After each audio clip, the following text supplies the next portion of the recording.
Much. The two men accused of carrying out a deadly crime spree across the Southland last week made their first court appearance today. And we learned they could be behind even more crimes right here in Los Angeles. KCAL 9 Orange County reporter Michelle Geely live in Santa Ana with today's developments. Michelle. Juan and Susie, more than a dozen additional crimes, possibly, and that's just in the city of L.A. We know that law enforcement in L.A. County, as well as the Inland Empire, are looking at this pair for unsolved crimes in their jurisdictions.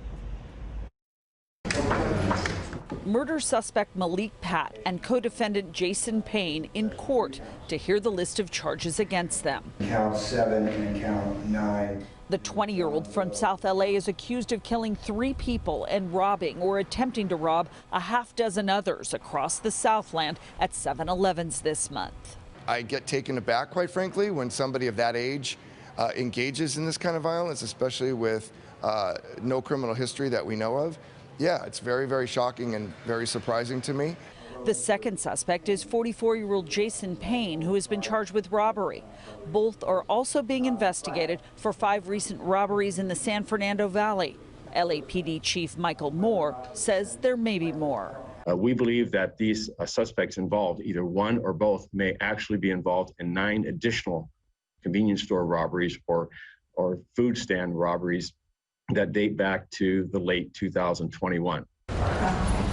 Malik Pat is being held in jail on no bail, but the lawyer for Jason Payne appealed to the judge to lower his bail from $100,000 to $50,000 or to release him on his own recognizance. Deputy DA Seton Hunt said the public's safety could be in jeopardy if Jason Payne is released. We have information that we provided to the court on the record that Mr. Payne was with Mr. Pat after these crimes were committed, attempting to purchase ammunition at a sporting goods store. The fact that he is with a person who murdered 3 people and committed other acts of violence against others, and Mr. Payne was involved in the robberies, 2 of which resulted in death. Jason Payne's bail remains at $100,000. Neither one of these suspects entered a plea today. They will be back in court in August. That's the latest live outside of the Central Courthouse in Santa Ana. I'm Michelle Geely. Back to you. Michelle, thanks. A deadly police shooting of an armed man in San Bernardino.